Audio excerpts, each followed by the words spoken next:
First, we had COVID, right? Then October 7th and all our hostages. And now the uncertainties that the newest war has created around us. And how is this going to go for us? How is it going to affect our local communities, our families, and the world at large? And when will this end? And has it already ended? We don't know. But the real question is, how are we going to carry ourselves and our families with steadiness as agents of hope while we navigate the unknown? How do you stay grounded when things feel so uncertain? Momentum summer trip that was scheduled to be at the end of June is now postponed. But I want to read you an excerpt from a letter that our community leader, Shelley LaPrince, sent to her participants, because in it, she acknowledges the uncertainty, but she builds the resilience of her group. So just have a listen, okay?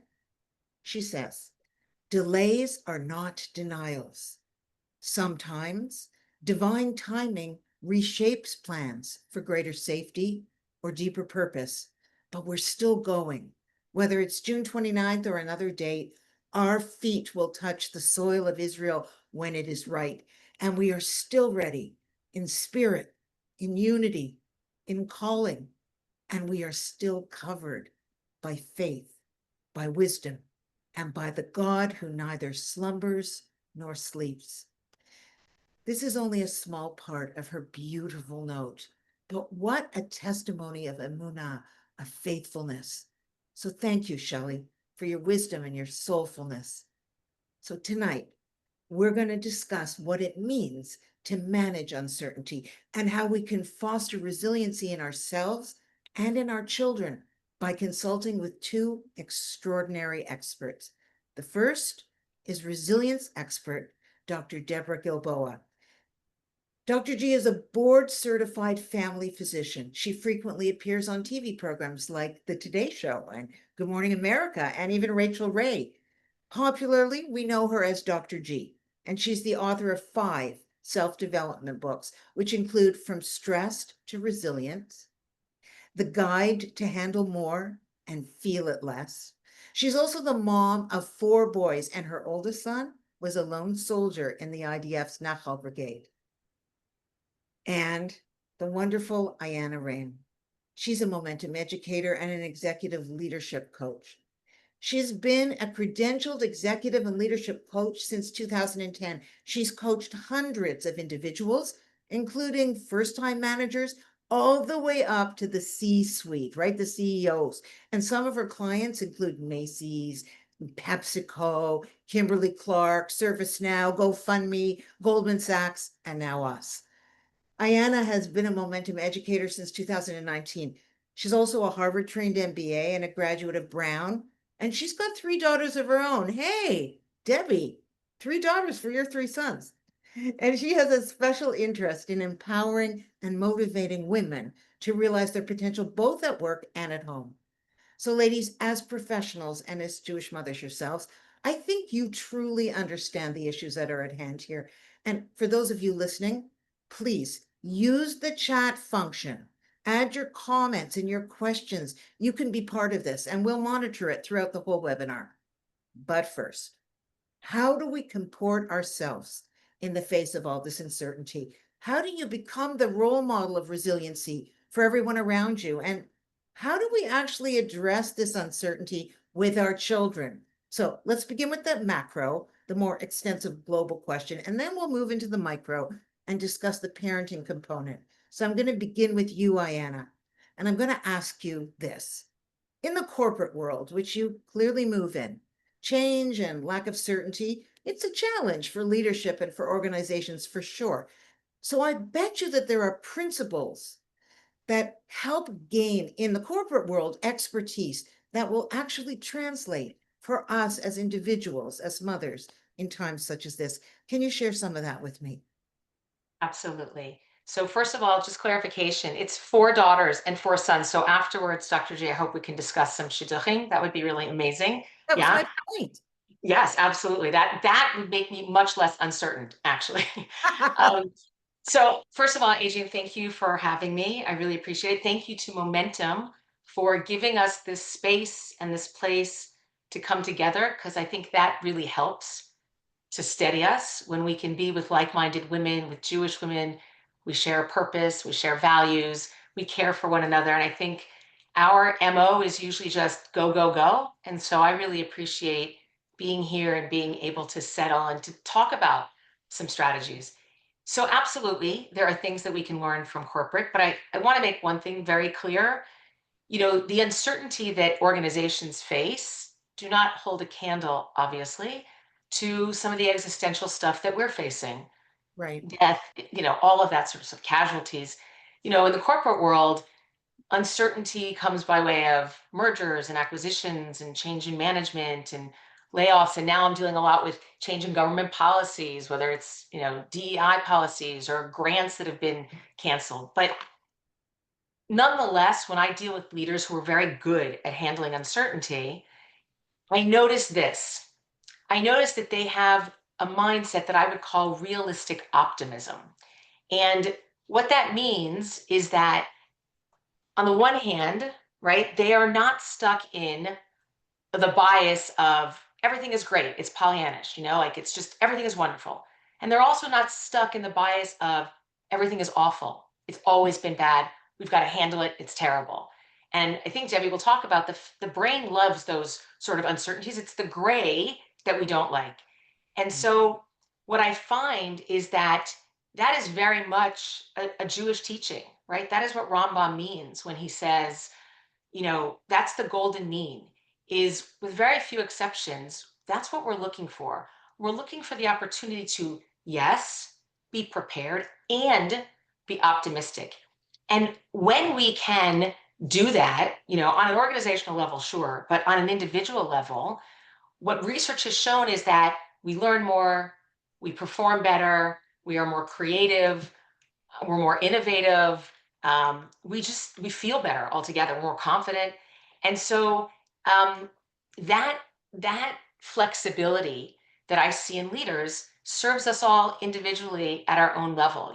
I always say to clients, like, the trees that survive in a windstorm are not the biggest trees. They're the trees that can sway in the wind, right? So that their branches aren't snapped off. And you know, another thing that's important is, and we've seen this also, and I always like to go back to, like, our sages and the people that came before us who were brilliant, in our faith. You know, Yes. um, Viktor Frankl has a very similar outlook, and he called it tragic optimism, which means the ability to be optimistic even in the face of tragedy. And we Yeah. do that by finding meaning, right? Meaning in the suffering. And again, I'm not certainly going to equate the suffering at a corporate level with the suffering that a lot of our Of course. people, Yeah. are experiencing. But the idea is that we can find pockets of resiliency when we're optimistic.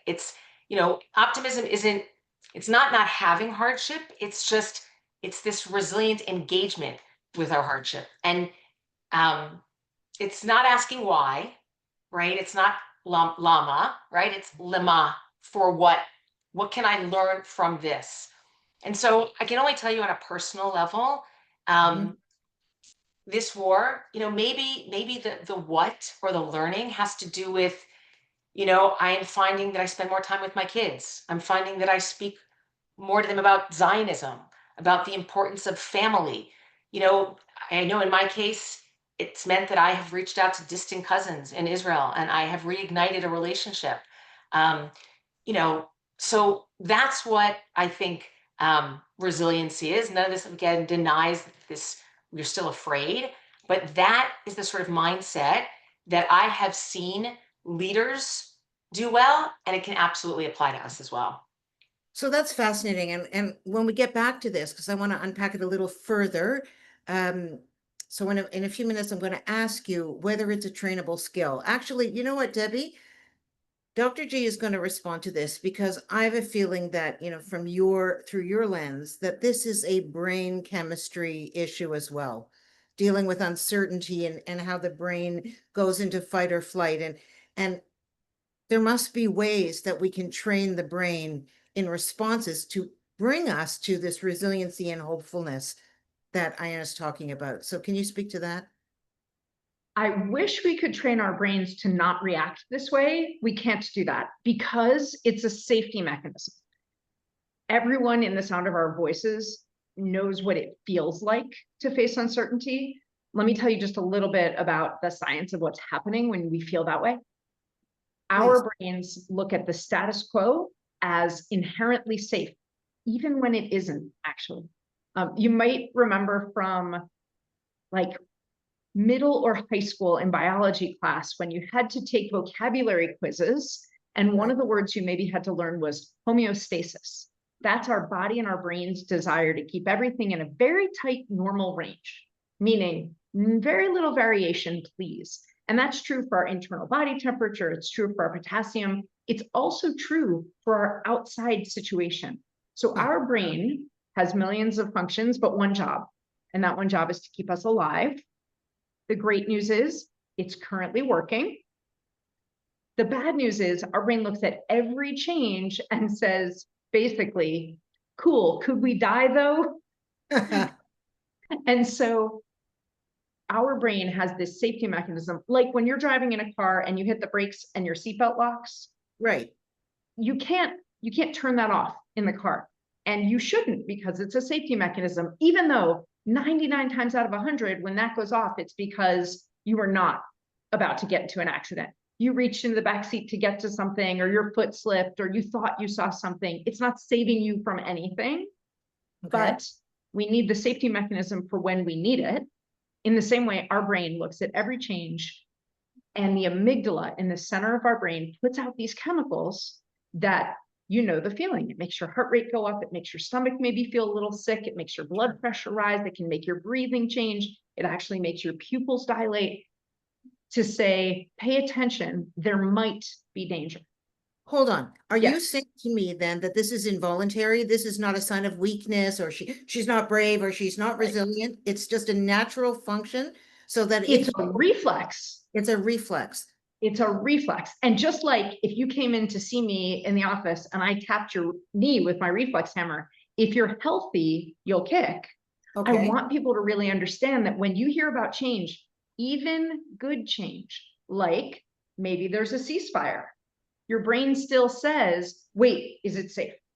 And it's not because you're too anxious, and it's not because you're too overbearing, and it's not because you're hypervigilant, although any of those things can make it more so. Sure. It's a reflex in your brain, but there is a skill set of how we can move through that reflex a little bit more calmly, a little bit more competently, a little bit more quickly towards resilience. So what I want to see is if there's any coordination between, for example, Ianna, the way you would coach people, business people, to move through that state of crazy that we were just discussing, in order to help bring them to the place of being able to cope and lead and manage, and whether there are similar steps to what you might tell us scientifically is the fact. So Ianna, give me like a couple of things that you would do, what you would say to a management person who's frozen in fight or flight. Yeah. And I think, Dr. J is obviously right, is that we want this reflex. So I think first is sort of acknowledging and normalizing that, you can be the greatest leader and, have a wonderful team and still feel fear.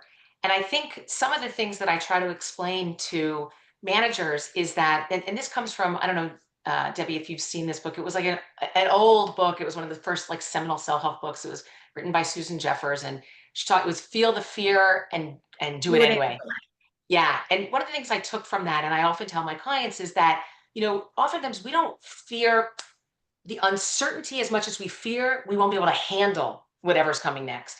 And if you're sitting here, if you're watching this boost, it's because until now you have handled everything to date. And here you 100% are. 100% of the time you've handled it. Exactly. Which is amazing. And so even the language. Wait. How can you say that 100% of the time you've handled it? What do you mean? Because you're here. We're here. We're right here. Yeah, but people will say, I know I'm here, but you don't know what's going on inside of me. For sure. But I will say you're here and we don't know what's going on inside you. Oh, so that's success in and of itself, you're saying. Absolutely. Right. And I Okay, think even the language, even the language that we use around change, how do we handle change? How do we navigate change? How do we push through change? You know, even that language is sort of strange because we do handle change all day long, right? I mean, you know, a meeting was canceled, or worse, like a meeting was put on my calendar, or, my kid got sick, or, there's a different way that I have to get to my destination, and, Waze is redirecting me. The truth is, like, our internal Waze is constantly being redirected, and still we get to our destination. And so I think even the language is sort of like, how do we push through it? And the truth is, we often see situations as problems. In the White House, it's the situation room. It's not the problem room. So I right. think I think some of the things that I try to do is help people change their mindset around change. We're not going to have all the answers. And as Dr. G said, and we're here. We have thrived. We have more skills to handle change than we think. And to handle uncertainty. Dr. G, does that square up with where you would go medically? So the science of the amygdala is up at 10, right? And an analogy I think is really useful is if any one of us walked into our bathroom and the tub was overflowing because someone left the tap on, That'd be the me. first thing we'd do, maybe in addition to yelling or whatever, but the first thing we'd go for is the faucet. I'm going to try and turn it down Right. or turn it off. But even if it's stuck, I'm going to turn it down as far as I can. So how do you turn the amygdala down? You can't turn it off because it's a safety mechanism. You Okay. turn it down by asking a thinking question. What choices do I have? And that's how you started us off, Adrienne. You said, how do we comport ourselves in the face of this? How do we keep steady, keep our families going in the face of this, keep our communities and our organizations going? And that is the definition of resilience. It isn't, how do I not care about this? Resilience is not, how do I bounce back from this? Because that implies it ended. Right. Resilience is the ability to navigate. I'll use that verb, Ianna. How do I navigate change towards a positive goal? Meaning, who do I want to be in the face of this? Wow. Wow. Those Yeah. are the choices I have. And as soon as I remind myself, I can't choose what happens with my son while he's serving in Gaza. I can't choose what happens in the situation room in the White House. I can choose my own behavior, my own attitude, my own goal that I'm aiming for. It's so interesting that you're raising this, because I was just teaching a class on the Torah portion of the week. And, in the portion that we're in with the story of the spies going in to look at the land and so on, I read something that said that in situations that are stress inducing, that the intellect needs to parent the emotions, essentially. That it's when we bow down to our emotions, if we will, and react and behave in light of how we feel, then we cut off the intellectual capacity to really look at historically how far we've come so that we can continue to move. So interesting. So what do you do? Yep. Yeah. What do you do? I want to ask how you turn it down. I want to ask you, Ianna, how you help people turn it down, what the self-talk is. And I want to ask you, Debbie, scientifically, how you turn it down. So I try to help people focus on what is versus what if. So, right, I guess, Dr. G, when our amygdala is hijacked, as we like to say, our what if goes crazy. What if a ceasefire is not real? What if they are just regrouping and building up their nuclear capabilities again? What if Israel is never safe? What if? What if? What if my And kid's so, shoe is untied? Honestly, anything, honestly, right? yeah, Yeah. absolutely. So I try to root people into what is, right? What is now? What is now is that we've made a lot of progress in this war. What is that for millennia we have overcome our enemies. What is that we are united in Israel. It's never been, we are leading the world, okay, to eradicate evil. That's what is. Because I think oftentimes leaders think that they have to know the answers. Ah, We don't know the answers. We can't possibly know the answers. Look how different things are today and how they were on October 7th. We just don't know. And so I think what happens is to understand, to lead ourselves, we don't have to know the answers as much as we have to have clarity of presence, right? That will help us in the future. You know, you're right. There's Tamara just wrote in the chat that you have to just keep swimming, which reminds me of the whole story of Nachshon, who walked Yeah. into the sea before it split, and he had to have that sensation that he was drowning before the miracle happened and it split open. So how do we sit with the feeling that we're drowning? Deb, tell me how we do it with the brain. So the amygdala, and okay, so Ianna, it's funny because as a scientist, I'm like, it's not hijacked, it's doing its job, it's keeping Yeah. you alive, right? But we feel hijacked by that Yes. reaction. Fair? So when the amygdala is way up, what we can do when we ask a thinking question, especially what choices do I have? But honestly, do I want tea or coffee? Any thinking choice lights up the ventromedial prefrontal cortex. There will not be a quiz, don't worry. But that calms the amygdala. You can't have the prefrontal cortex and the amygdala all the way up. It's like trying to inhale and exhale at the same time. You'll give yourself the hiccups. It's not possible. So as soon as you ask, okay, well, what choices do I have? Before you've even answered the question, I don't mean you calm down if you have a good answer. I don't even mean you calm down when you have an answer. Just asking soothes the amygdala, and it reminds you that you have some agency, not control, not all the answers, but some agency. Are we, as a business leader, are we going to be open tomorrow or closed tomorrow? Are we going to, try and get new business or just take care of the people we have? And in that, your brain looks for places that it can actually take action. That calms us down. Ianna, you asked this great question, what if you're lost in what if, think about what is. I also will tell you that there's a CBT, cognitive behavioral therapy action you can do when you are caught up in what if, and that is answer it. So if you're like, what if my kid's shoe was untied and then he trips and he hurts himself? Okay, well, probably the school would call. Probably I could move this meeting and go to take care of him, and probably he would be okay. And if he wasn't, we would do this. You follow it down the path and you remove some of its power. Wow. Wow. The key there, I think, is following it down the right path, right? And so training ourselves to go down that positive path To versus not that negative one. catastrophize, Yes, but to exactly. instead say, honestly, these are the likely bad things. These are the actions I would take. Because what you're doing is really you're saying, what is? You don't know what you don't know, but you do know what you do know. You do know you can pray. You do know you can call on someone you care that cares about you and you care about to connect with or help you or support you or give you a suggestion. You do know that you have a bunch of resilience skills, because Adrienne, to answer an earlier question you asked, it's a group of 8 skills that are our resilience skill set, and building connections is one of those skills. So reaching out to one of your connections, which everyone here is doing tonight just by being here, coming to something that says momentum for most of us, is a way of reminding our brain we're not alone. We're connected. We're safer than we think we are. Absolutely. So I think that you're absolutely dead right. And I do want to get into the conversation about how we deal with it with our children. But first, I want to share something that was written in the comments. I'm just going to have to look over here for a minute because I think it's worth answering. This is from, wait a minute, where is it? Here we go. This is from Lisa.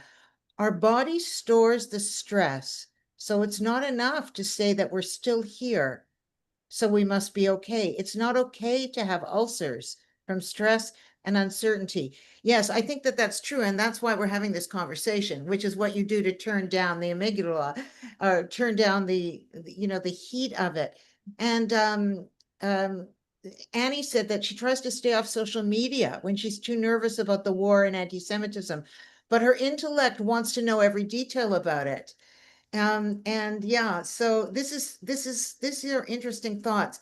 Can we let's just go to the side for a minute and we'll come back to this, because Ianna, what I want you to tease out in a minute, basically what you were talking about is emunah. It's trust and faithfulness. And it's a deeply Jewish concept, which obviously translates to business and to the brain. Emuna is the thing that also turns down the crazed amygdala. But first, Sure. when we're in that state and our kids are freaking out, let's just say, for example, what's been going on, the war and all of that. Is there a formula? I'm going to ask this of you first, Debbie, as a physician and as an expert in resilience. Is there a way to speak to our children? Is there a system about when and how much? There is. The first thing though, I'm willing to bet that most people who are with us tonight have flown on an airplane. And what do the flight attendants always say in the safety briefing? Right. You got to put on your own safety mask, your own oxygen mask first. In this case, if we bring that panicky amygdala high feeling when we come to our kids about this, that's what they will feel. They are more tuned into us even than we are tuned into them because we're their safety.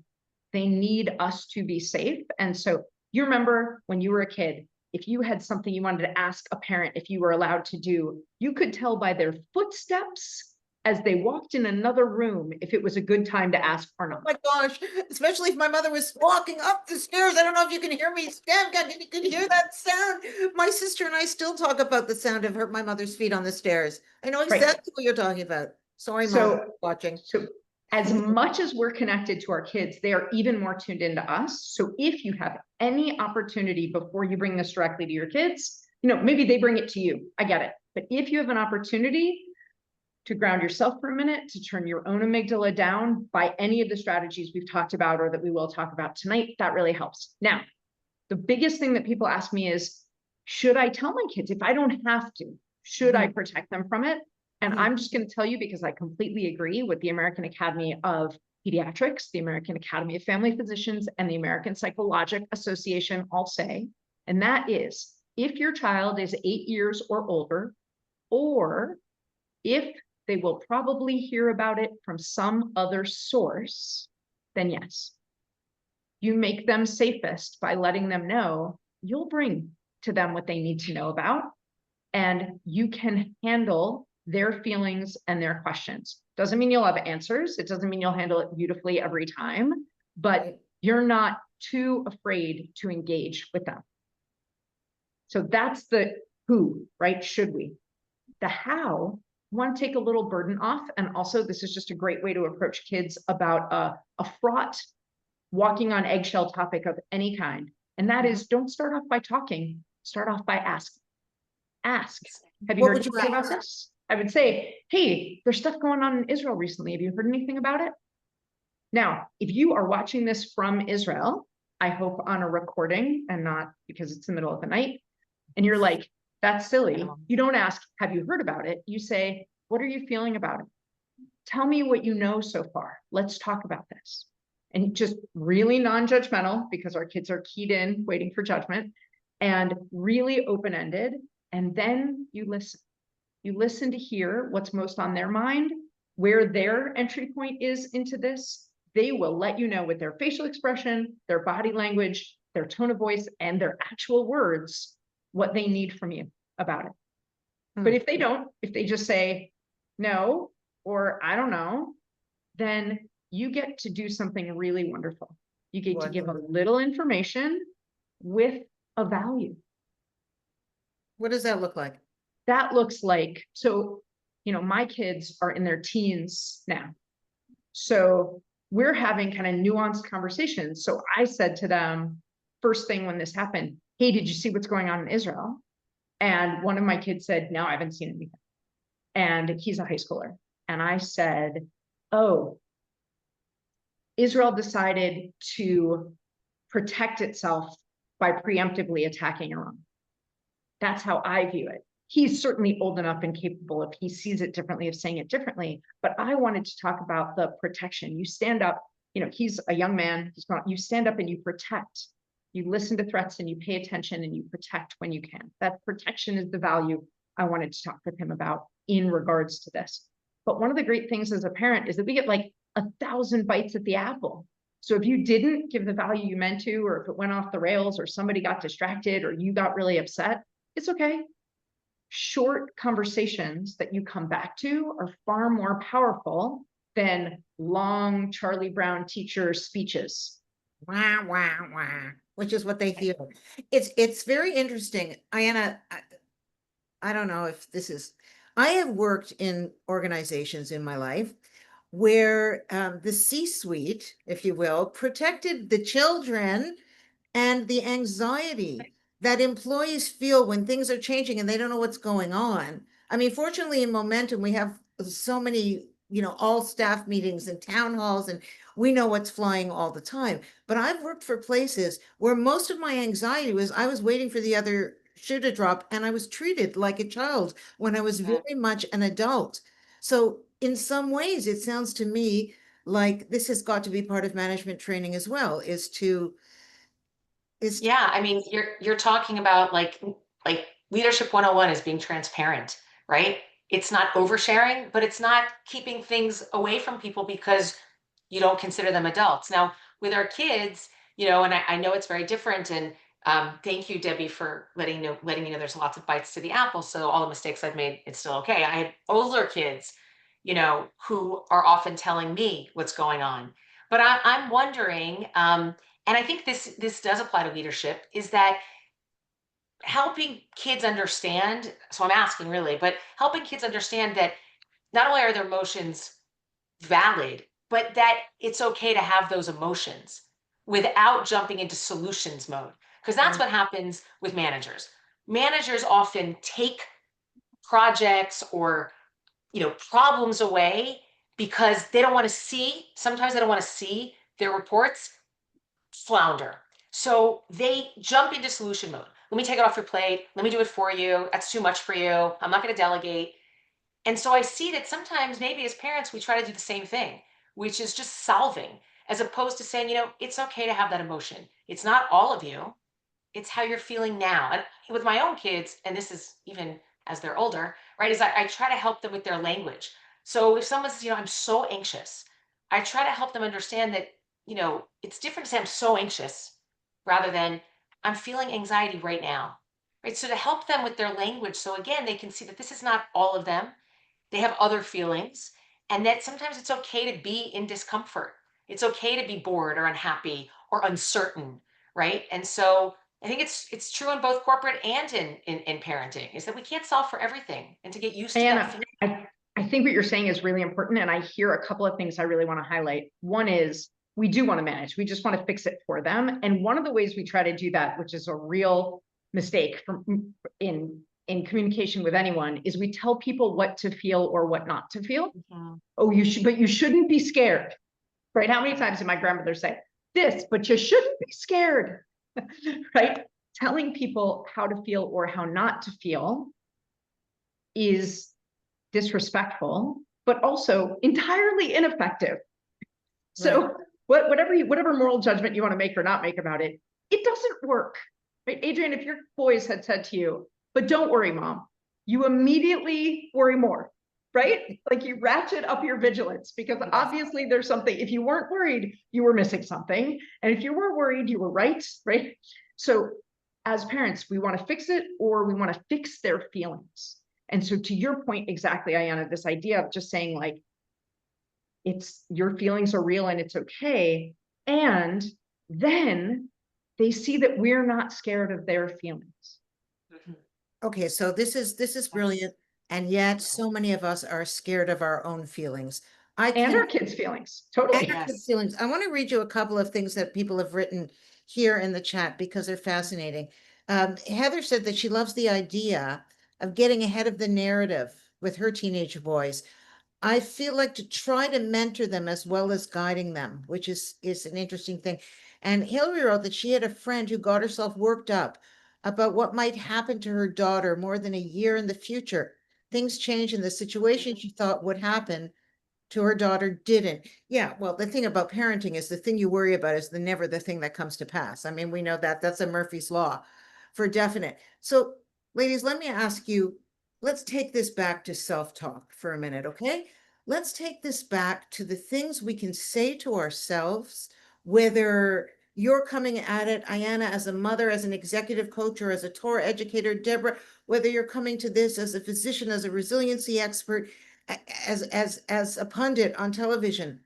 What is the useful self-talk for when you are in not in, wait, let me say that word properly. Say it again. Homeostasis. When you're not in homeostasis, what are certain self-talk concepts that you can say that will slow down or turn off the tap a little bit? I ask myself what I think of as like a fundamentally Jewish question, which is, who am I meant to be in the face of this? Right. Wow. What am I meant to learn? Why am I receiving this? Adrienne, can I you do- say all the time, if it's before you, it's for you. And so that doesn't allow me. And, you know, when you said it the first time, I was like, no, I didn't want to learn that, because it doesn't allow any wiggle room of like, how can I get out of this? Yeah, I suppose that's true. I mean, you know, Moran just wrote, she asks herself, how do I bring more light into this dark moment? But I think it really comes back to, I can't remember which one of you said it, putting the mask on yourself first. You know, my experience with children is that when you go to your children, what they feel and hear is not your words, but the anxiety behind them. So if you can't, is it ever appropriate for a person to say to their children or to people they work with, I want to talk about this, but I'm feeling anxious right now and I can't communicate properly. Can you own your own state? That's number one. And the second question is, when you're dealing with uncertainty, most of us hate uncertainty, not just because the brain hates it and not, you know, for all of those reasons that we're talking about, but because we believe that if we had complete clarity, that we would know which way to walk. And we know that Rabbi Kiva always used to talk about the fact that when we ate from the tree of knowledge of good and evil, we internalized an admixture of confusion. And that if we only had clarity, we would be willingly walking over hot coals in order to do what was right. But when we don't know what is right and we become frozen, this is when Emunah comes in. So, Ianna, I'm going to ask you to speak to the principle of Emunah, which is faithfulness, and how this Jewish principle can help us as well. Yeah, and just to answer, go back for just a minute about things that we say, and it's certainly part of Amuna, is I often say that, you know, worry is interest that we pay on a debt that we don't owe. And True. we don't, and Say I it don't know again. who said it, it wasn't me, and I don't know who said it, Say it but again. worry is interest on a debt that we don't owe and we don't even know. And that's where Amuna comes in. We don't know, and it's okay not to know. And if you have faith in whatever form that means to you, if there's something above you, some higher power, right? Hashem, that's trust. That's faith, I should say. Trust is knowing that you are not that higher power. You don't have the answers, right? That's what trust is that I don't know how this is going to unfold and I don't need to. Someone's got my back, you know? I mean, yes, I think it's beautiful. I mean, clearly we don't live outside of space and time like our creator does. So we only have what was and what is, and maybe a little tiny bit more information. We don't have the full picture. You know, I tell this story on the trips all the time about the impala, that's an animal that can jump 10 feet in the air and 30 feet in distance, but it stays stuck behind a short fence because it will only jump if it can see where its feet land. And we don't want to be impalas. We don't know where our feet are going to land, but to have trust and faith, to have emuna, is to do what's right, what the situation is calling for, At that even moment. when, to quote Tevye, our heart lies panting on the floor. What's your take on that, on emuna, Dr. G? I've been sitting here and thinking about this idea of faithfulness is being true to halakha, being true to our principles, being true to who I mean to be in this moment. And so, a simple example that I often give when I'm talking to people about change, just to make them feel the steps, right? The loss and the distrust and the discomfort that our brain gives us when there's uncertainty. I talk about getting a parking ticket. And because I think most people have either pictured that or had that experience. Okay. And you come out, you find the parking ticket, and you're like, oh, like how expensive is this going to be? And am I really over the line? I thought I was okay. That's the distrust. And like, oh, I don't even know how to use their new app to pay parking tickets. And that's the discomfort. And then I remind myself, well, I have choices. I pay right now. I could ask my kid to help me with the app because he'll understand it better. I could put it under Adrienne's windshield. Maybe she won't even notice it's not her car and she'll pay it. And the reason I don't do that, that's the faithfulness part. Right? That I don't know if I really have to pay it or if I'd be better off fighting it but I know what's not right. Oh, that's good. Oh, that's good. Because if I find a parking ticket under my windshield. Now you're checking, right? Did I drive to Toronto and put it? We were talking about swimming and trust. We have to take action. And one of the things you both said was that when you actually put the intellect into motion, something changes. I want you to look at everybody. I want you to take a look at some of the things that we're offering that I want you to see that Momentum has here for us to help us get through this uncertainty. So I'm going to ask our technical support to put up some slides, and I want you to take a look at this. First of all, this is a book that's coming out. There's a QR code here, so you can take a photograph of the screen with your phone if you want. But this is called The Art and Practice of Living Wondrously. And 3 of the authors who are in this book, why they happen to be on the screen with you right now, because Ianna's got an article in it, and Dr. G does, and I do, and some of the world's great thought leaders. And this Art and Practice of Living Wondrously is our new publication. It'll come out in August, but you can pre-order it. It's a companion for living with courage and clarity and dealing with moments of challenge in your everyday life. So pre-order yourself a copy. You're going to love it. Get one for somebody else you love as well. And the second thing I want to suggest to you, if we can turn this, is our fellowships, Momentum Fellowships, which Ianna is at the helm of in so many ways, are these transformative leadership development programs that are designed to empower Jewish women and their communities with the skills and knowledge and confidence to lead together, to make significant community impact.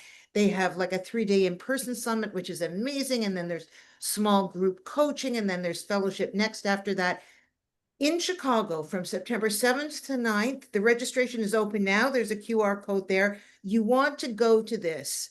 This is a little taste of Momentum trips, but focused towards moving into personal and communal leadership. So yeah, that's something I wanted you to see. And ladies, I don't even know how to thank you. I could talk to you for hours. I want to thank everybody for the incredible comments and questions that were in the chat. And Dr. G and Ianna for your wisdom and your experience and what you shared with us tonight. It was so generous of you. And there's so much more that we could unpack, and God willing, we will over the months to come. So thank you, all of you. Thank you. Thank you. Thanks for having us. Oh, wow. Sure. Thank you. So I'm just going to reiterate that in Judaism, the concept of emunah does not mean faith. It means faithfulness. It means moving forward, even when you don't know how things will turn out, because you trust that there is divine supervision and immeasurable growth in all we go through in life. So your greatness isn't found in your circumstances. Your greatness is found in who you are in the face of those circumstances. May we all aspire to achieve personal greatness for ourselves and to be role models for our children, for our families. May our hostages come home tonight. May we see lasting Amen. peace. Good night, everybody, and thank you.